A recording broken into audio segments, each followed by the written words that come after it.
Hello and welcome to day 153 in the Not Alone Today chronological Bible reading plan. Today we are reading 2 Chronicles chapters 24 and 25, and we are still in the New International Version. Joash was 7 years old when he became king, and he reigned in Jerusalem 40 years. His mother's name was Zibiah. She was from Beersheba. Joash did what was right in the eyes of the Lord all the years of Jehoiada the priest. Jehoiada chose 2 wives for him, and he had sons and daughters. Sometime later, Joash decided to restore the temple of the Lord.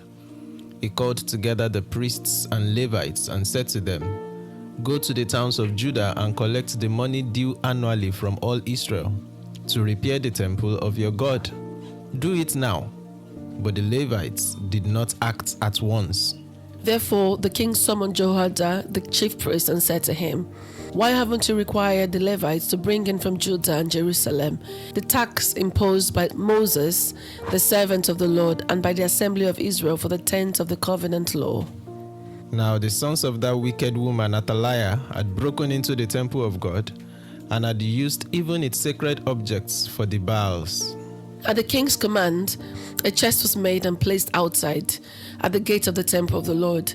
A proclamation was then issued in Judah and Jerusalem that they should bring to the Lord the tax that Moses, the servant of God, had required of Israel in the wilderness. All the officials and all the people brought their contributions gladly, dropping them into the chest until it was full. Whenever the chest was brought in by the Levites to the king's officials, and they saw that there was a large amount of money, the royal secretary and the officer of the chief priest would come and empty the chest and carry it back to its place. They did this regularly and collected a great amount of money. The king and Jehoiada gave it to those who carried out the work required for the temple of the Lord. They hired masons and carpenters to restore the Lord's temple, and also workers in iron and bronze to repair the temple. The men in charge of the work were diligent, and the repairs progressed under them. They rebuilt the temple of God according to its original design and reinforced it. When they had finished, they brought the rest of the money to the king and Jehoiada, and with it were made articles for the Lord's temple, articles for the service and for the burnt offerings, and also dishes and other objects of gold and silver. As long as Jehoiada lived, burnt offerings were presented continually in the temple of the Lord. Now Jehoiada was old and full of years, and he died at the age of 130. He was buried with the kings in the city of David because of the good he had done in Israel for God and his temple. After the death of Jehoiada, the officials of Judah came and paid homage to the king, and he listened to them. They abandoned the temple of the Lord, the God of their ancestors, and worshipped Asherah poles and idols. Because of their guilt, God's anger came on Judah and Jerusalem, although the Lord sent prophets to the people to bring them back to him, and though they testified against them, they would not listen. Then the Spirit of the Lord came on Zechariah, son of Jehoiada the priest. He stood before the people and said, "This is what God says. Why do you disobey the Lord's commands? You will not prosper, because you're forsaking the Lord. He has forsaken you." But they plotted against him, and by order of the king they stoned him to death in the courtyard of the Lord's temple. King Joash did not remember the kindness Zechariah's father Jehoiada had shown him, but killed his son, who said as he lay dying, "May the Lord see this and call you to account." At the turn of the year, the army of Aram marched against Joash. It invaded Judah and Jerusalem and killed all the leaders of the people. They sent all their plunder to the king in Damascus. Although the Aramean army had come with only a few men, the Lord delivered into their hands a much larger army. Because Judah had forsaken the Lord, the God of their ancestors, judgment was executed on Joash. When the Arameans withdrew, they left Joash severely wounded. His officials conspired against him for murdering the son of Jehoiada the priest, and they killed him in his bed.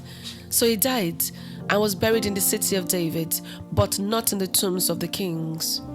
Those who conspired against him were Zabad, son of Shimeath, an Ammonite woman, and Jehozabad, son of Shimrith, a Moabite woman. The account of his sons, the many prophecies about him, and the record of the restoration of the temple of God are written in the annotations on the book of the kings. And Amaziah his son succeeded him as king. Chapter 25. Amaziah was 25 years old when he became king, and he reigned in Jerusalem 29 years. His mother's name was Jehoaddan. She was from Jerusalem. He did what was right in the eyes of the Lord, but not wholeheartedly. After the kingdom was firmly in his control, he executed the officials who had murdered his father the king. Yet he did not put their children to death, but acted in accordance with what was written in the law in the book of Moses, where the Lord commanded, "Parents shall not be put to death for their children, nor children be put to death for their parents. Each will die for their own sin."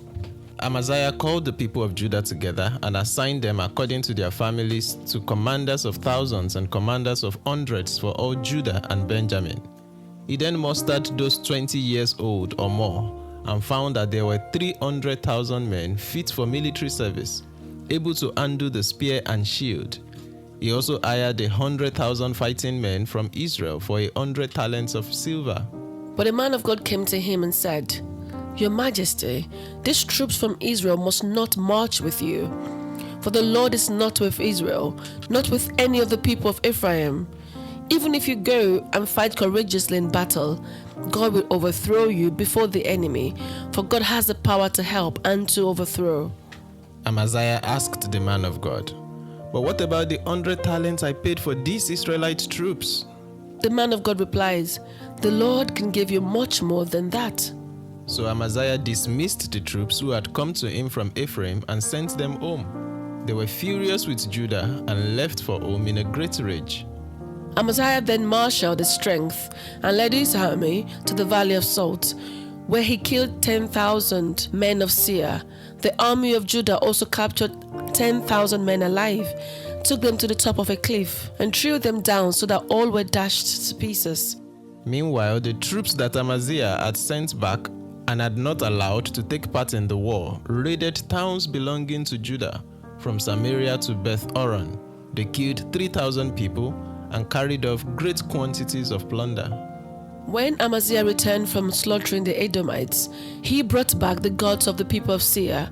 He set them up as his own gods, bowed down to them, and burned sacrifices to them.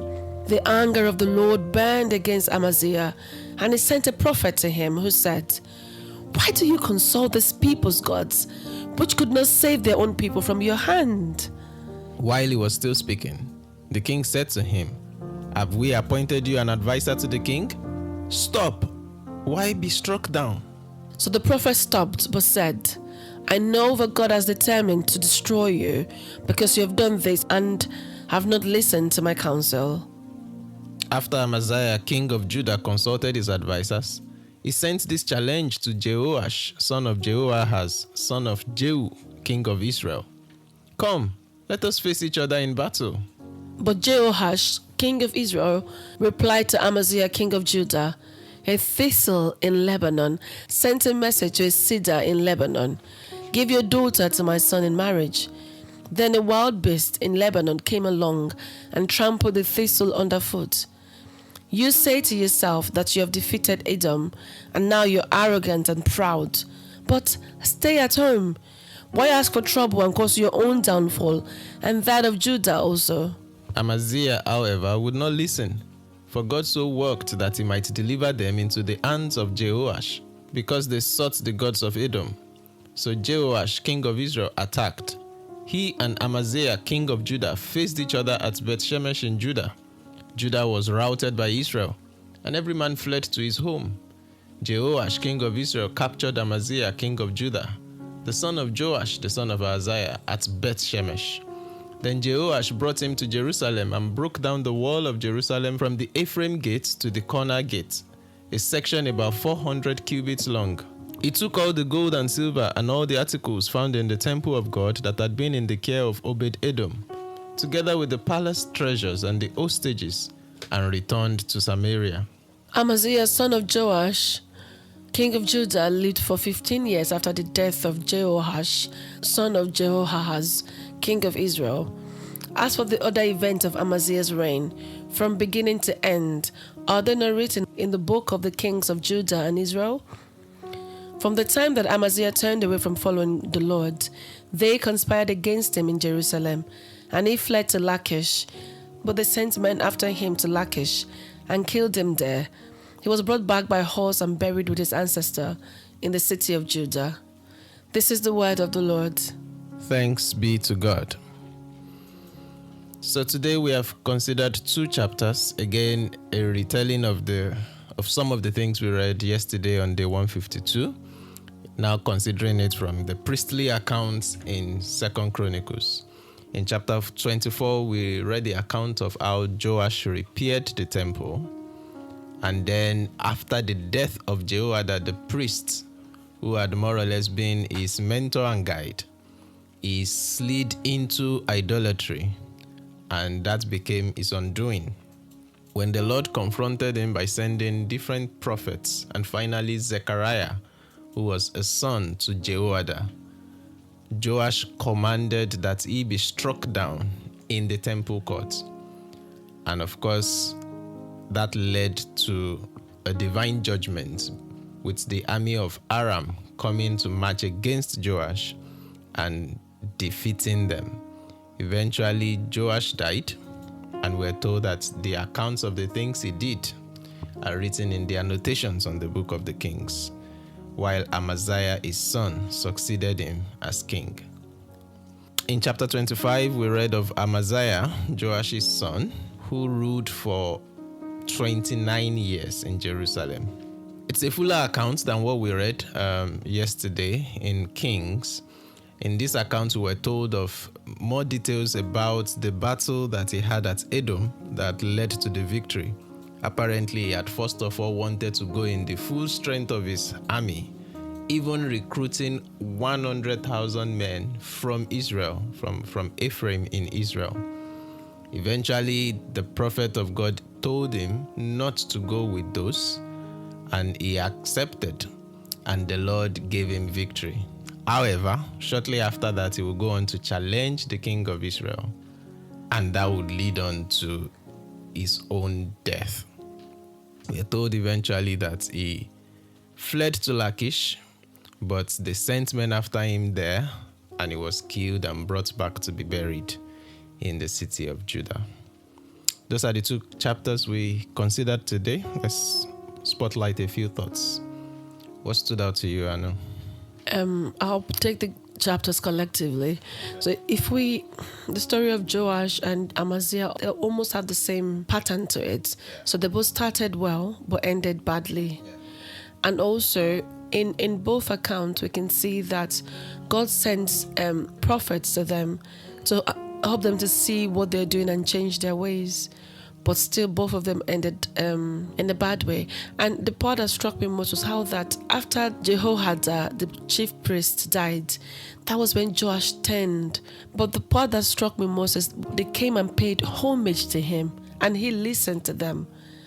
So the lesson there is that praises of people can rouse in us pride, can bring a feeling as though we owe them something, and that because they've come to us to pay homage, we then owe it to them to listen to them. And that is not biblically true, in that no matter how much homage we're being paid, we should listen to the people coming, but then take whatever it is they've said to God to check for checks and balances. Because we're human, our nature, we know that when we're in the midst of people praising us, there's this way our shoulders will go up, and then we feel like, yes, I'm the life of the party here. But what we're being told here is, in spite of the homage and everything, it is to God that we should listen to. It is to him that will bring this homage or pay it back to, so the people would know, actually, it's not me, it is him. And that way, the folly of pride would not come in, and they make us start worshipping or bowing down to material things or the people that brought these material things to us. That's what stood out to me in both accounts. What about you? Yeah, similar thoughts. I just find it I mean, now that we know the age of Jehoiada when he died at 130, and we know that Joash ruled for 40 years, it would mean that even when Jehoiada was plotting the hostile takeover or the overthrow of Athaliah, it must have been about a century old, 100 years old. And that's just quite interesting that even in his old age, he was still very active in serving the Lord to the very end. But what really stood out to me in chapter 24 is how, of all possibilities, Joash will go on to kill the son of such a person that has been a father to him. And of course, the words of that dying man became a judgment indeed upon them when he said, "May the Lord see what you have done and call you to account." And of course, indeed, God will permit the Arameans to come against them, to come against Joash and his army, and to defeat them in that sense. Amaziah's story is again similar, but the additional details here gives a lot to think about, especially when he had gathered 300,000 people from his own kingdom, and then also go on to recruit another 100,000 from the Israelite troops. And then he was, confronted by that prophet who said, "You don't want to go and fight with these people. That's not where your strength lies. Your strength lies in God."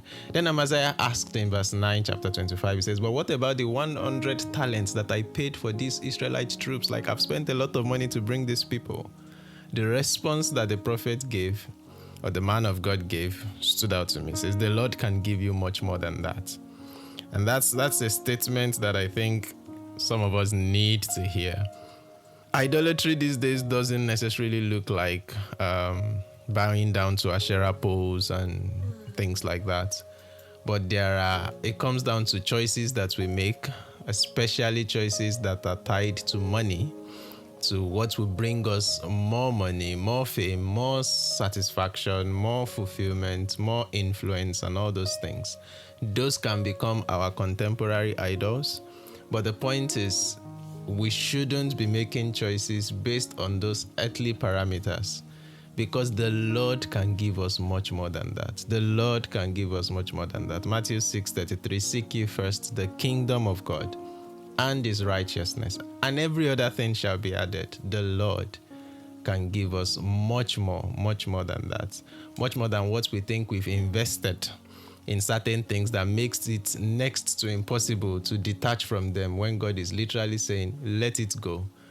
Come into this realm of uncertainty and then let me show up for you." He can give us much more than what is holding us back in our realms of comfort zone. And that's one detail which was not in Kings, but which really stood out to me in Amaziah's account. Okay, we're getting gradually further into the story. Tomorrow we'll begin in today's reading, we could see that God sent prophets, many of them unnamed, to both Joash and then eventually to Amaziah, his son.